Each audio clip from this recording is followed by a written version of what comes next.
నమస్తే. Welcome to political bridge.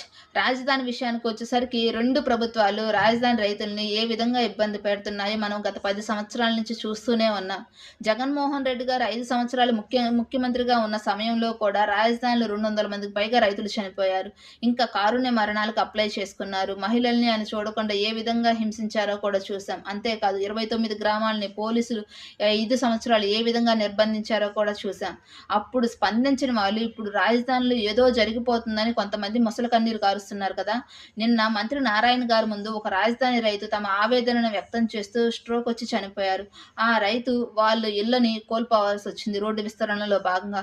అయితే ప్రభుత్వం కూడా భూముల్ని వేరే చోట కేటాయించింది ఇల్లు నిర్మించుకోవడానికి. కాకపోతే కేటాయించిన భూముల్లో ఇల్లు నిర్మించుకోవడానికి వీలుగా లేకుండా అక్కడ వాటర్ ఎక్కువగా ఉండడంతో ఇబ్బంది పడుతున్నామని చెప్పేసి తమ సమస్యని సీఆర్డీ అధికారుల దృష్టికి ఎన్నిసార్లు తీసుకెళ్లినా గానీ పరిష్కరించడం లేదని మంత్రి నారాయణ గారి ముందు ఆవేదన వ్యక్తం చేస్తూ స్ట్రోక్‌తో చనిపోయారు.